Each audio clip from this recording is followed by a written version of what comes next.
All right, hello and welcome to this new video where we're today going to talk about VCT Stage 1 and Week 1 of Americas and Pacific, and we're also going to talk about China Week 2. Basically, just go through each game that has happened, and then we're going to do pick'ems for the next week. So we're going to do regions in order of when they happened. So we're going to start with China, then go into Americas, and then do Pacific last. So why don't we start with China Week 2? Um, so first off, we had Nova versus EDG, which what a fucking upset, man. Nova bounced the fuck back. If you didn't know, Nova got absolutely stomped by DRG, who, by the way, as we're gonna talk about later, DRG lost to Titan Esports Club this week as well. China's been crazy so far, man. I said there would be no upsets this week again, as there was none first week. In my opinion, there wasn't any big upsets first week, and I thought there wouldn't be second week, considering I thought the games were even more obvious this week. Man, was I wrong. I mean, the first map, Ascent, was Nova's map pick, um, and basically, what just ended up happening here is Nova got a 6-6 defensive half, which isn't very great. And then EDG really just struggled when it came to gun rounds. I mean, it's not much more, really. What? They won both pistol and still lost 13-11. They just really struggled in gun rounds and struggled to shoot back. Kong Kong had a bit of a rough game. Not on Ascent specifically, but, or especially on Fracture, which we're going to talk about. But yeah, Simon had an insane series in general, but overall, Chichu looked kind of off. Smoggy looked. I don't know what to say about Smoggy, to be honest. He just looked kind of bad. Just this team just looked kind of off. Um, and I don't know. This is kind of what we usually see from EDG though, which is like they just kind of turn off for a couple games and then just get back on right when they need to, and then make masters and then do well in masters. It's really weird. But yeah, big upset here, obviously. Obviously Fracture. I think Fracture honestly was maybe not fully up to the comp, but I do think the comp was a bit undercooked maybe from EDG. I feel like the playbook was just a bit like it didn't have much depth. Um, but yeah, overall crazy game. Nova, as we see here, got a +6 in my power ranking score. They had an 80 before, and EDG got a -7. So pretty brutal. Moving on to Tyloo versus FPX, and this was a game. While the scoreline probably wasn't an upset, I think the final result to me was a bit shocking, to be completely honest. Because to me personally, Tyloo was just kind of a nothing team, right? Last week they played against EDG, who, considering what we saw the game before, which was the day before this game happened, uh, doesn't seem to be looking very good. But they had a pretty comfortable win against Tyloo. So I thought this game would not really be that close, to be completely frank. And Life in Yosemite really just they showed what the difference between these two teams really were. But I think the rest of them just kind of Shrimp looked all right. I mean, they looked all right, but like I was expecting like them to just absolutely diff Tyloo, similar to what EDG did, and they just didn't. I mean, map one, they picked Tyloo picked Pearl. They got a 6-6 first half. This is why it's also concerning because that was Tyloo's map pick. They won, as Tyloo could just not defend. And then Icebox, man, what happened here? Like genuinely, like they could genuinely just not defend. Like they just did not know how this map worked whatsoever. Like sure, they won 13-5 against Tech on that map, And honestly, I like their comp with the Teo Gecko and the Jet. I think it's a pretty decent comp. But like, I don't know. Honestly, you could maybe just bring it down to slowly, just having an insane map. Obviously, having a 387 ACS on that second map, just going absolutely crazy. He got over half his kills in that one map alone. Just absolutely ridiculous. Um, but at the same time, it just looked like Tyloo were just kind of just like at times it looked like FPX were genuinely just not shooting back on that map, which was like so concerning. Like after the first 5 rounds, it was a bit concerning. I was like, oh shit, Tyloo. But then they got 3 runs in a row, and it was like, all right, maybe they're coming back here. You know, sure, it's defense on Icebox, so maybe if they get like, they can get like another of the final two of the final 2 rounds, maybe even one, they should be fine. But then they lost the next 4, and like it's not like it's even getting into post plants, which was the concerning part to me because I feel like Icebox is quite a post plant heavy map. Like they weren't saving any rounds. They literally just didn't save. And if they went into retake, they were just full committing to it. And but most of the time, the reason they were they should probably have saved, to be completely honest, because like a lot of the times it just looked like they were fully committed onto sites and just lost the fights because that's not how you play Icebox defense. They were just playing way too forward and way too committed, and that's kind of why they couldn't do anything. Because yeah, it was bad. It was bad, to be completely honest. It was really bad. And then obviously Haven happened, and this is more what I expected from them. 13-4, just a pretty comfortable map. That was more what I expected from FPX. I did do a -1 for FPX, mostly just because I feel like that Icebox was a bit concerning.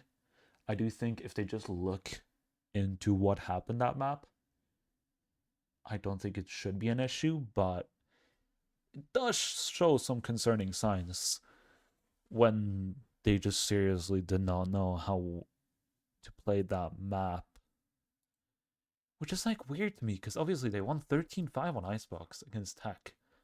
I guess though that time they did get to start on attack because Titan Esports Club picked that map against them.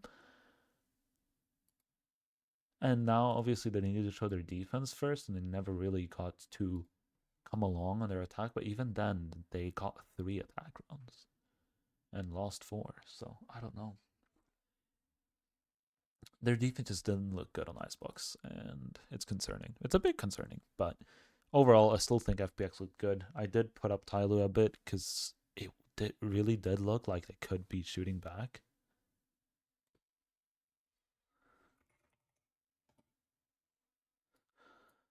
But yeah, overall, just kind of odd to me in that map in general. Moving on, we have Sheila versus All Gamers, and this is probably the one that's the least surprising. Sheila, after having a pretty solid game against Billy, I saw being pretty good, continue to be pretty good, and they honestly did. Although obviously they lost to Billy, they had a pretty decent game, and Billy is supposed to be a pretty good team. So I just saw them being good this game, and that's kind of what happened. They just kind of stomped them. I mean, Happy Way, YOU, and are all +9 or above. Like that's just insane. And then obviously Hanshe, the duelist performance from Hanshe was just abysmal. Um, on Fracture, it started off with an 8-4 defensive half. It is a bit concerning that AG did like a bit of a fake comeback there, especially considering it was XLG's attack on Fracture, which that map has historically been really attacker sided. But they did manage to clean it up eventually, win 13-10. I think they probably need to look at that start and just maybe just look into that and like have that fixed for next time. And I think they should be fine. And when it came to Lotus, I mean, solid attack half and then just closed it out pretty quickly. honestly, this just straight up felt like a team diff, and probably one of the most expected games coming out of this week. Yeah, decent game. Then we go over to Wolves versus Trace, and damn, I mean, look, I was not very high on Wolves. I picked Trace in this game, and as you see, Trace are going down a lot, and Wolves are going up by a bit. The reason Wolves isn't going up more is mostly just it more or less it comes down to it feeling more like a lot of the time just Wolves getting away with things they really shouldn't be, and Trace just looking absolutely in abysmal form right now. Like genuinely, like sure, Trace has some bad macro and some bad and hasn't really looked that good with the new tail stuff, but to me that's not really the biggest issue. I feel like the biggest issue right now is just I not seeing them shoot back. I mean, they struggled to win against AG. Like it took them so long to get into that game. And you're gonna say so long they were leading 13-12 too? Yes, but that's because AG took a bit of a while to get back into it as well. And when they did, it looked like they were steamrolling them. Then they managed to barely close that map out. And then it was a close second map where, if you look frag wise, honestly, AG probably should have won. Or they did win, but like they should probably have won it quicker. But it was just AG being bad that basically ended up making it as close as it was, and AG could probably have had that map closer, and then obviously Trace woke up a bit. But it just feels like this team just lacks all bits of confidence and like their form is just shit right now, to be completely frank. And honestly, I could see this team not even making playoffs if they don't like fix this sort of play that they are showing right now. And sure, frag wise, it doesn't look that crazy. But like, if you look at Fracture, it literally started off with a 6-6 first half. Wolves get 12 runs in a row, and then Trace somehow manages to take it to overtime by miraculous performances from Kai and Abe, and then lose it in OT. And then Pearl is literally just Wolves having a 6-6 attack half, going up to 11-7, and then just kind of almost choking again, but managing to bring it back. And that map, they just got outfragged. Like Jucon, they didn't have an answer to it. To him. I'm not liking what Trace is doing right now. And then obviously Titan Esports Cup win against DRG. As I was talking about before, this game's absolutely ridiculous. It's actually kind of insane. Like these games are actually like just what the fuck, man? What happened here? Like I knew that Flexen has been alright, but it's mostly and obviously had a pretty insane game. But Vukashu, I guess he just couldn't frag them out of this. When Nick Kangshu and Spirit Z1 is fragging this poorly, it's difficult to do much. And I mean, Lotus was close. It really was. It started off pretty poor, but they ended up winning it eventually pretty closely. And then they got a pretty good attack half on Fracture, but just could not defend whatsoever. Don't know what they were really doing, to be completely honest. And then obviously they got the 11-1 first half, defensive half on Icebox.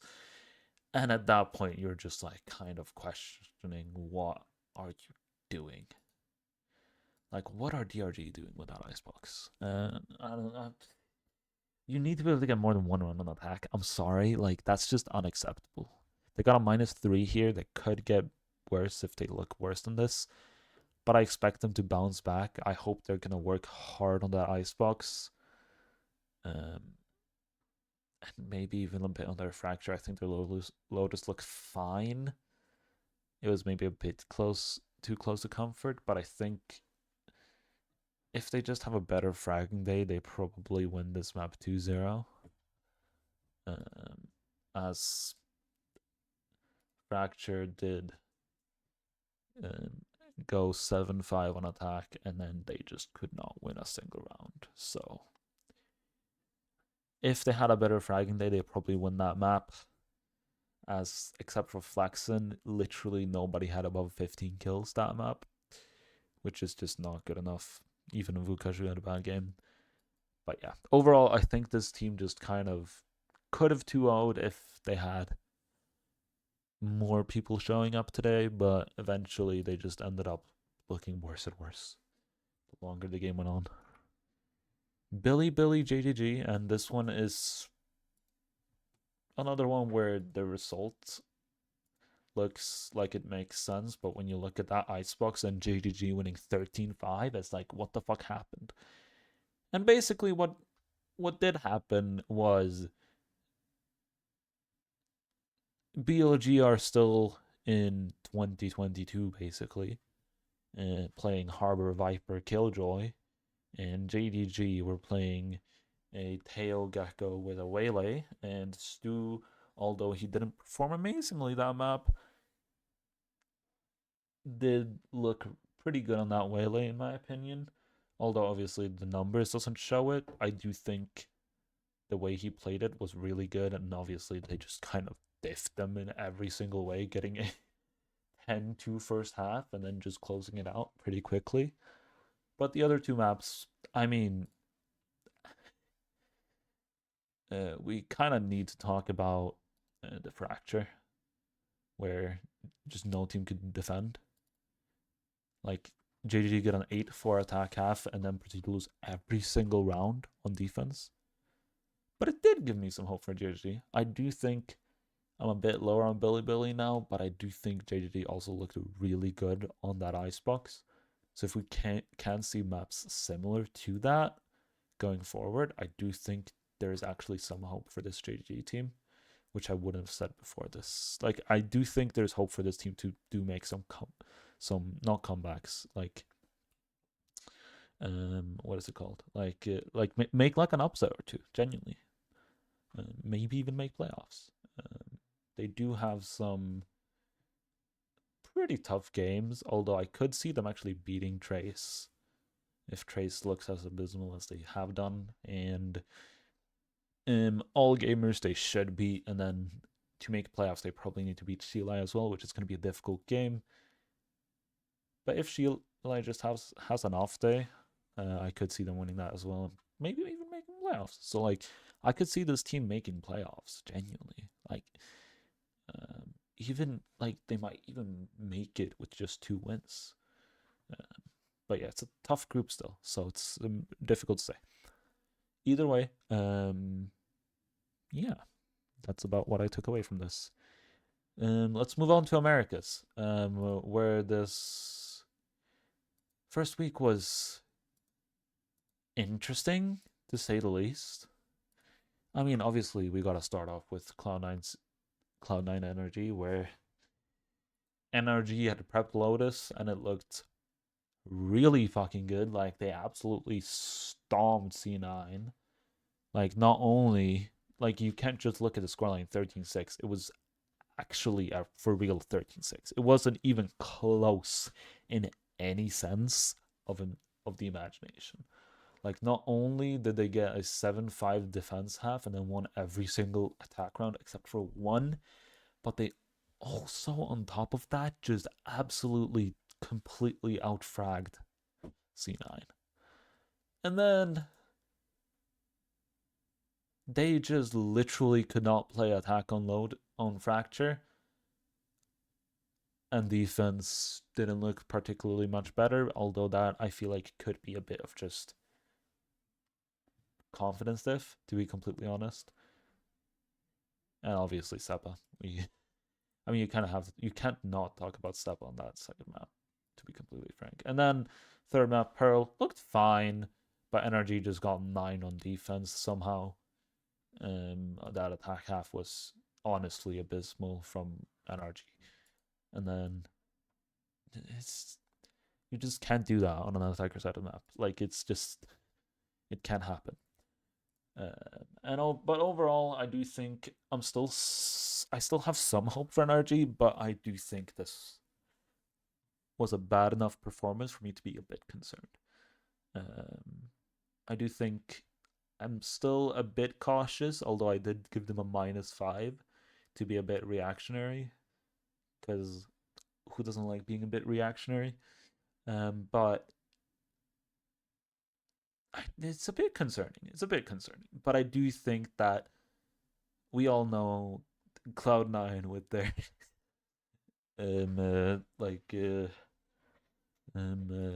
league merchants just being insane in groups and then just completely bottling it afterwards. And that might happen again. Who knows? But yeah. I put C9 up by 1. We'll see how they do next week. I do think it was mostly just NRG completely choking on the last 2 maps. But yeah. Moving on.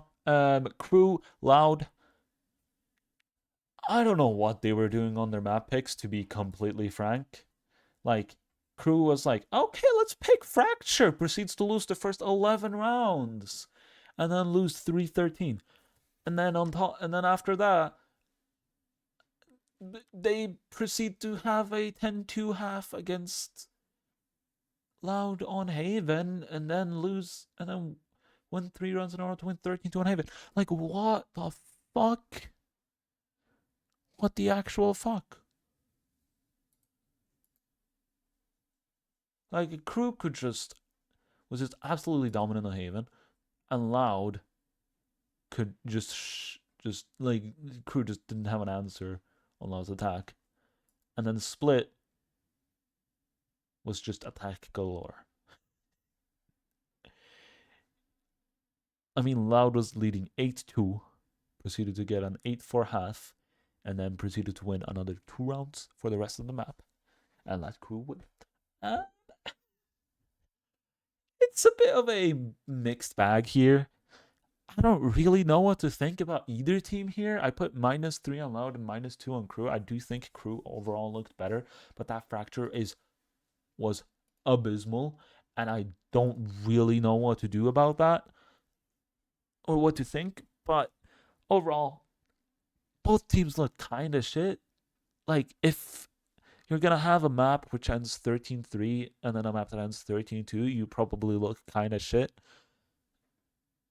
And then, especially considering also the final map was very one-sided on both halves, it's just like both teams just literally could only play was 1/2 merchants on both maps, to be completely honest. So yeah, it's just, there's really not much to talk about in this game. It's just crazy. And then we have G2 versus Lev, which G2 I put down by 1 point, mostly just because obviously Furia was up by 8-0 and then still lost, which I think proves good for G2. Like, they managed to come back that map, and actually Furia only won 2 rounds, which shows that they, like, G2 are still the real deal, right? And then Ascent, they proceeded to get an 8-4 attack half, and then basically just closed it out, and that was more the G2 we're used to. Looked really good. I like the Waylay type deal. Like, I like the KO. I like the KO Teo. Obviously Trent looked kind of abysmal on that second map, but overall I think G2 just had a solid game. But that 8-0 start from Furia is a bit concerning to me. They won't be able to do that against better teams, I don't think. And that's why I put them down by 1 point. But overall, a game where I feel like you could see Furia's potential, but they were never beating J2, just to be completely frank. Moving on, next up we have MIBR versus Leviathan. Where MIBR just kind of low-key shit on like first half on split 6-6. All right, you're like, okay, that looked all right, you know. Sure, 6 isn't amazing on split defense, but with the comp they have, you could see them getting some rounds on attack. Um, but yeah, they just couldn't. And it ended up being 13-7. And then when it went to Icebox, you were like, oh shit, maybe Lev are good. 8-4 attack half on MIBR's map pick. All right. All right. And then they proceeded to lose every single defense round and just literally got no kills. Just literally got no kills. But yeah, I don't really know what to say. MIBR looked pretty solid. Pretty solid. Like, they looked good. They looked good. And Leviathan just kind of looked lost. Demon 1 didn't really look like he was fully comfortable playing on the full smokes. They were really not. They really didn't look like they knew what they were doing. Like, it looked like, although King is bottom here, I don't think King was the big problem. I do think they had a struggles playing around King as the solo duelist, but I don't think he was the main issue. I do think it was somewhat Demon 1 struggling on that role, on top of getting in Rossi into the team and trying to figure him in, and then also obviously Rossi IGLing, now when King is full duelist. There was a lot of new things happening, and it felt like everything just kind of collapsed with all that. I still do think Leviathan could probably get some wins, and maybe if they can clean it up, could probably. They should still make playoffs, but they could probably come back.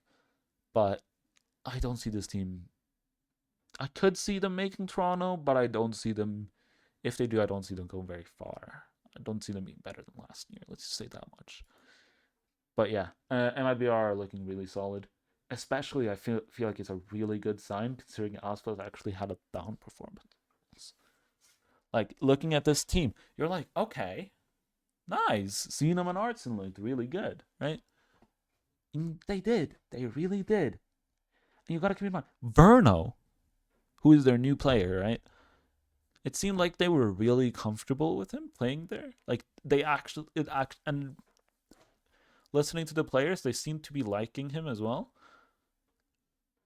And like, if Verno can get fully comfortable with this team, and Aspas can actually like start shooting again, this team could genuinely be super fucking scary. Like, this team could, like, honestly, this team could be competing for trophies if they continue to improve, which I could see them doing. Like, if I don't think Xenoma is gonna continue looking this good, but even if he looks somewhat like consistently like has like as long as his floor is consistently pretty high, we know that he has a high ceiling now, right? He has an insanely high ceiling. And same with Artson. I mean, Artson just looks insane. Like, and considering he's IGLing as well, I mean, look, on that first map, he went 4-12 on attack and then proceeded to go 18-5 with a 300 plus ADR and a 574 ACS on defense. And then did really good on Harbor as well. I mean, this team looked really good, man. And considering Aspas didn't perform either, like, he went 8-10 on the first map, and they absolutely crushed Lev. And then sure, he went 17-11 on the second map and looked a lot better. But still, like, this team is looking really fucking scary, man. I do think a big issue though with the split is that Aspas was playing Jet. I do think they could probably change that to our ace. I do not think Split is a good Jet map at all. But otherwise, I think this team just, like, I'm super positive on this team. I'm super positive going forward to this team. And I think they're going to look really good. And playing G2 next week is going to be such a fucking banger. It's going to be such a fucking banger. Moving on to EG, 2G. And EG looked kind of shit, but they're playing 2G, so it didn't really matter. Nature and Yay looked really fucking good. But at the same time, they're playing 2G, so you never know. They could 2G could honestly have won the first map, probably should. But EG manages to close it out, and then the second map was somewhat comfortable for EG. And overall, it was not really that close. Although, okay, no, I'm not gonna be mean. 2G did look pretty okay, but at the same time, I'm putting EG's rating down after winning 2-0 against them. So although I'm putting +5 on the 2G rating, I'm also putting EG down in rating after 2-0ing them. So EG was not playing particularly well either, showing that 2G are still not a good team, to be completely frank. I just wanted to say that. I do think we'll see them win a map though. I do think that. I'm struggling to see them win a whole series, but I do see them winning a map somewhere. Just somewhere. I can see them winning a map. Then we have the big game of the week, obviously. Sentinels, 100 Thieves, and holy fuck. I know I've seen a lot of people praising Sentinels and saying they looked really good. No, they fucking did not. I'm sorry. I don't see it. I don't see it. Pearl, they were pushing into 100 Thieves stack every single fucking round and just won the fights. It was not a good attack half by Sentinels whatsoever. And then 100 Thieves being unable to play defense on Pearl whatsoever, or attack on Pearl whatsoever, does not make Sentinel's defense good. This Pearl was just absolutely horrendous. And then Haven, obviously 100 Thieves won. I fucking despise 100 Thieves comp. I think Neon ISO is not it. And if you're playing anything else than Euro ISO, you should genuinely be penalized or something. I don't fucking know. But like, what the fuck, Narrate, bro? How are you going into a game like this playing Haven, which has been your permaban before, by the way? So I don't know why they're not permabanning it.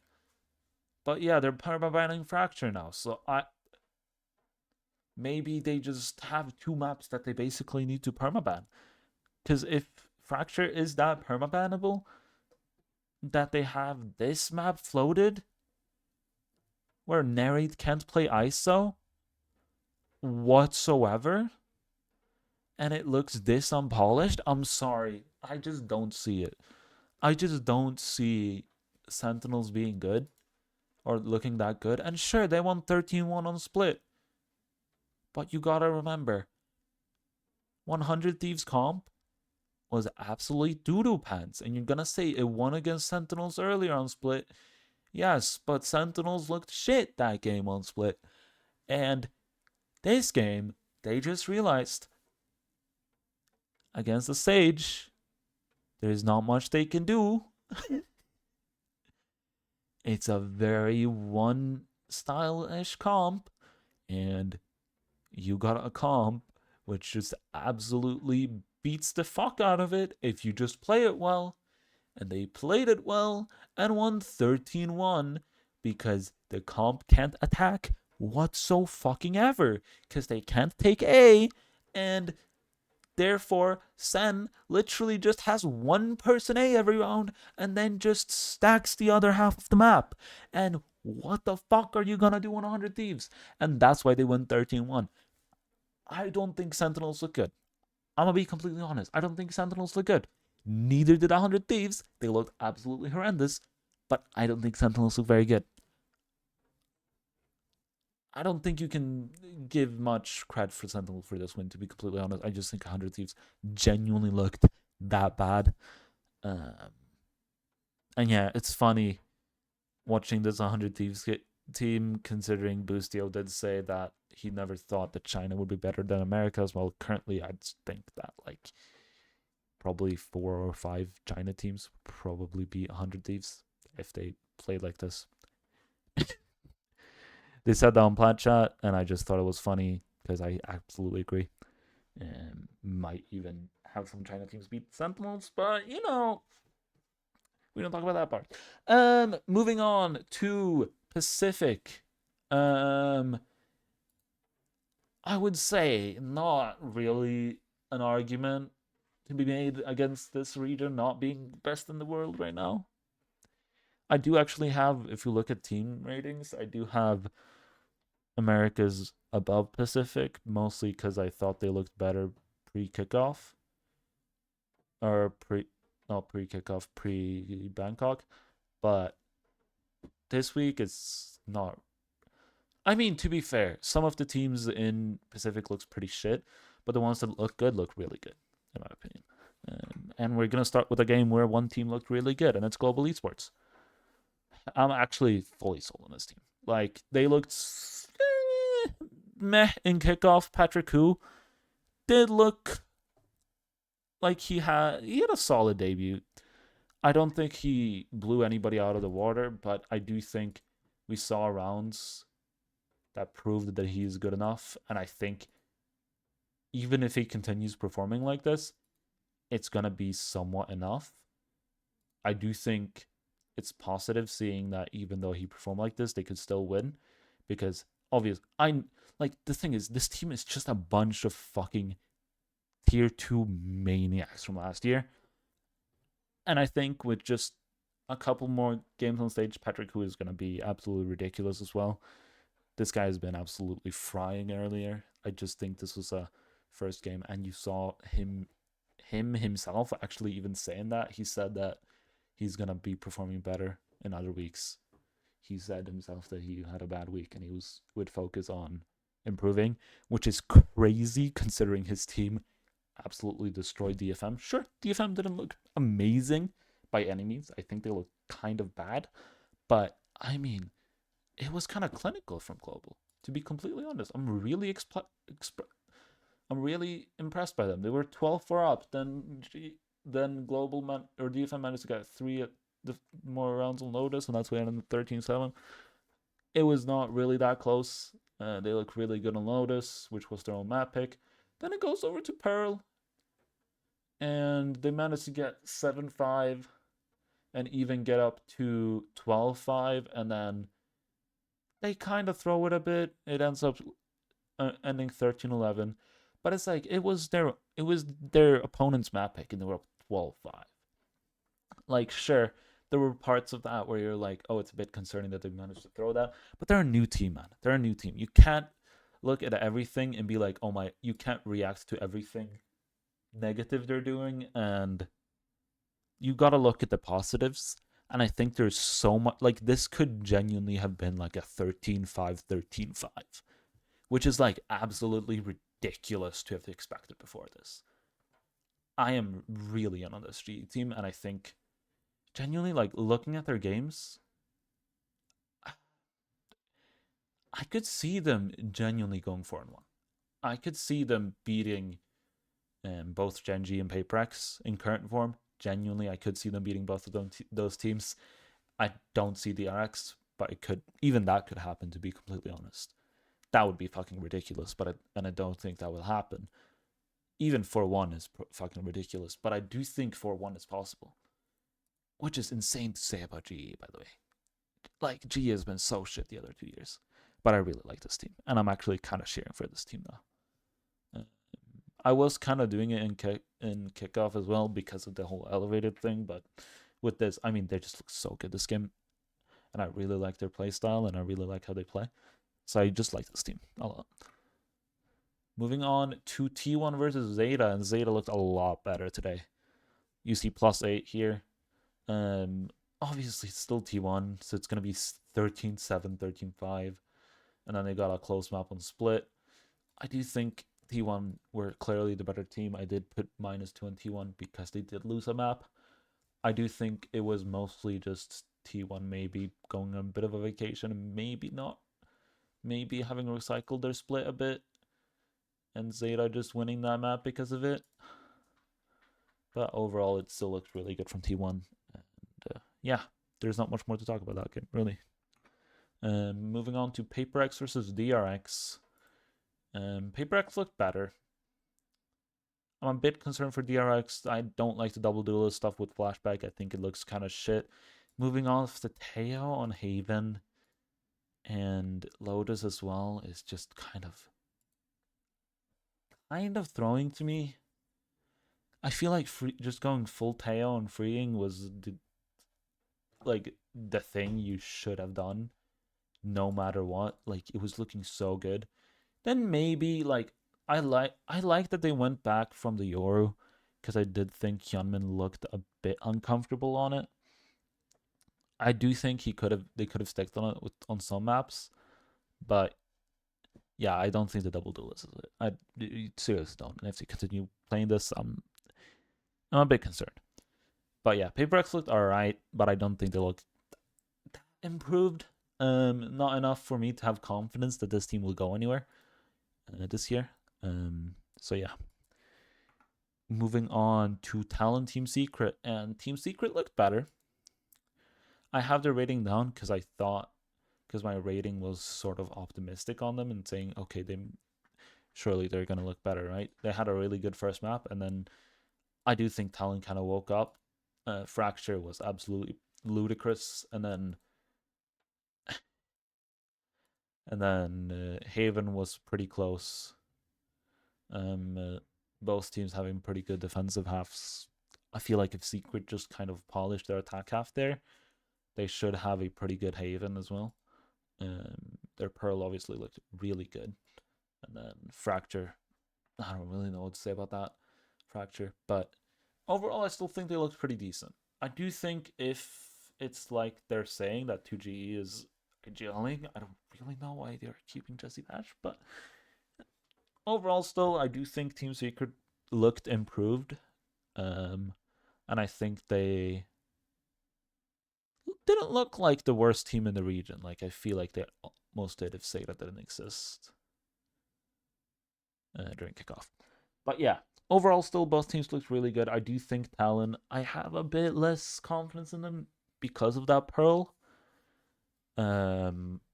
Which is why they're down by 4. Maybe that's a bit too harsh. I'm pretty sure I actually changed that thinking about it. I'm pretty sure I changed that to -2. Which I didn't change here, but I did in it's gonna say 88 later, basically, in my preds, as I do think I was a bit too harsh there. So yeah, it should say -2 there, not -4, basically. Moving on, next game is Boom versus Genji, and this is the big upset of the week. It really is. Boom 2-0ing Genji. I mean, DOS9 is the real deal, man. People who pick DOS9 for their VFL are absolutely cooking right now. I mean, 289 ACS, 186 ADR, 57 kills, plus 27. Like, god damn, man, this guy looks good. Like, not only did he go 22-11 on the Ascent, but 35 kills on the Haven. 35. Like, this guy's absolutely fucking ludicrously good. Like, I was high on Berserks, and he didn't even have that good of a game. He didn't need to. And obviously now I just realized I've mixed up the teams here. Not the stats, but the names are... This is this is Boom, and this is Genji. The stats are correct, but Boom should be here, and Genji should be here. Either way, insane game by Boom, but also a big disappointment from Genji. I do think Genji can bounce back, especially considering I do think Ash and Suggest both struggled in their first game. I do think Ash probably looked better. I do think Texture had also struggled on Ascent, but obviously brought it all back and looked absolutely ridiculous on Haven. But I do think Ash looked okay. overall, both maps. But yeah, so just took way too long to warm up. Um, he eventually did though on Haven. By the end of Haven, obviously getting that ace even. But yeah, overall, I do think. By the way, there was 5 aces this game, which is ridiculous. But yeah, um, overall, I do think Boom just looks absolutely like just really good, but also Genji looked pretty bad, um, which is a bit concerning. But I do trust Soul and HSK to bring this back and look better for next week. Um, I do think they can as well, considering Ashen Suggest played his first tier 1 game in over a year, maybe even over two, not over 2 years, but getting close to 2 years. He played in 2023 last summer of 2023. Um, and Ash has obviously never played in tier 1. So I'm expecting them to slowly get better and better.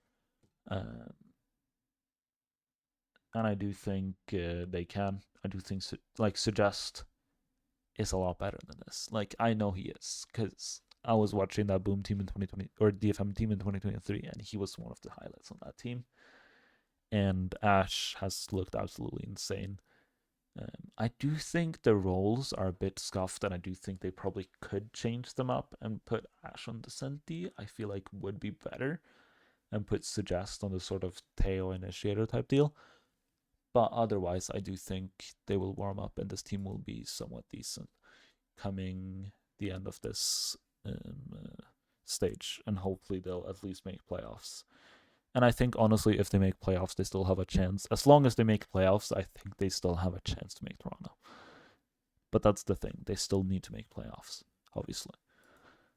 Moving on to the final game before our pickings, we have Nongshim Red Force versus RRQ. Where I think both these teams looked pretty solid. I do think it took a bit of time for Nongshim to lock in, and Dombi's Waylay looked absolutely abysmal.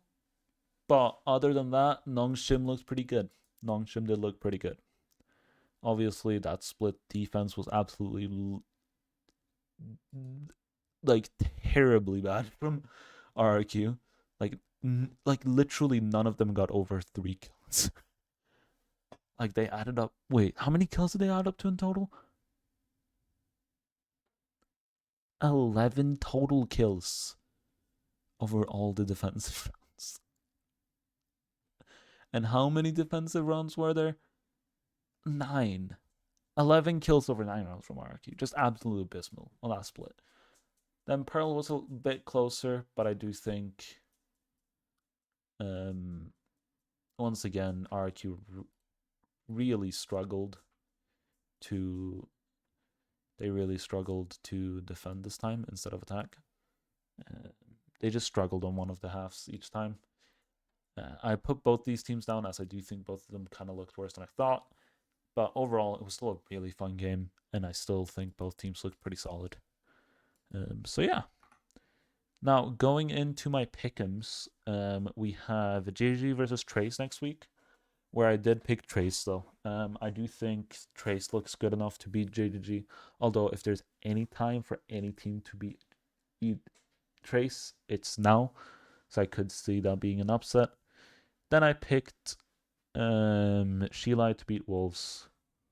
I do think that overall Sheila is just like how they play. I do think they will beat Wolves because I do think they have the better ideas, and I think overall they'll eventually just win against Wolves. Although, and I do also think like this Sheila team, well, they might not have like the most crazy like firepower.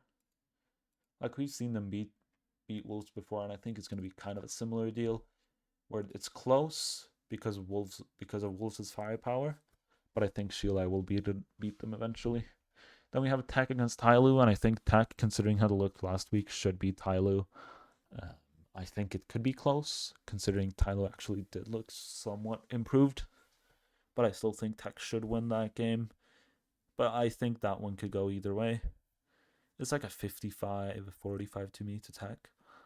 Then we have EDG, DRG. I think EDG will bounce back this week. I think both these teams kind of need to, so I think this game could be closer than we think. But I think EDG will bounce back and win against DRG. And then Nova FPX. I did end up picking FPX. I do think FPX is the team that I got more. Like, I think if FPX can play up to the level I know they can, I think FPX is the better team. It's just that they are slightly inconsistent still, especially with the issues with their calling and everything. Then it's Billy versus All Gamers, and I still cannot pick All Gamers in any game. I've not seen enough to see them win a game this split. I just haven't. Moving on to Americas, we have NRG versus Furia, where I do not see Furia winning that game. I don't care how shit NRG looked. Furia looked worse. Unless you're 2G.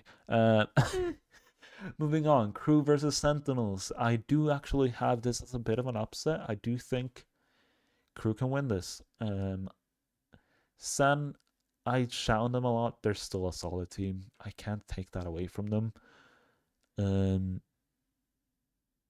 But I just think with all the critiques I gave them, I do think Crew can come out with the win here. I really do. And then I picked 100 Thieves to win against EG. Although 100 Thieves looks really bad, I think it's probably going to be close, but I think they're just going to beat EG. Like, EG are just, I don't see them having the firepower to beat this 100 Thieves roster. And then G2 MABR is a giga banger, but I'm going to trust in G2. I really like G2. Always have like this roster. I think they're really good. And I just trust them, man. I just trust them. They're so consistent. And although if there's any team to upset G2, it's MIBR. I trust this G2 team to win. It's just how it is. But I think it's going to be a really, like a giga banger, that game. And then we have 2G Loud, where I forgot to change the circles because obviously I just copy everything over here. So I'm not picking 2G, I'm picking Loud in that game. So this circle is supposed to be here. But yeah, then and then I forgot to change Cloud9's rating here. It's not supposed to be 62, it's supposed to be, I'm pretty sure, the same rating as I gave Leviathan at 86. Yeah. And I picked Love to win that game. I made some mistakes in this. That's on me, but yeah. Sorry for that. But yeah, that's my pick'ems for Americas. Moving on to Pacific, I've picked Team Secret to beat Zeta Division. I do think, as I said, Zeta, although both of Zeta and Team Secret I think looked better than they did in kickoff, I think Zeta will just come out with the win eventually there. I just see them having more consistent firepower and just overall looking like just slightly better. Then I still think T1 is going to beat Nongshim. I don't see Nongshim being that good yet. I don't think they ever will, but T1, I think it could be closer than a lot of people think. Also, I do think Genji are going to be PaperX. I think if they just clean up some stuff, they're going to look a lot better. And overall, I just see Genji as a team. I trust in Solo and HSK, and I think as long as they clean up some things and maybe not change roles specifically this week, but just can incorporate Suggest and Ash a bit more, make them more comfortable. Hopefully they're going to be more comfortable on the stage after playing a game as well. I just see them, especially with how HSK play, I just see them beating PaperX here. Then we have DRX DFM, and DFM should not have 95, it should be 85.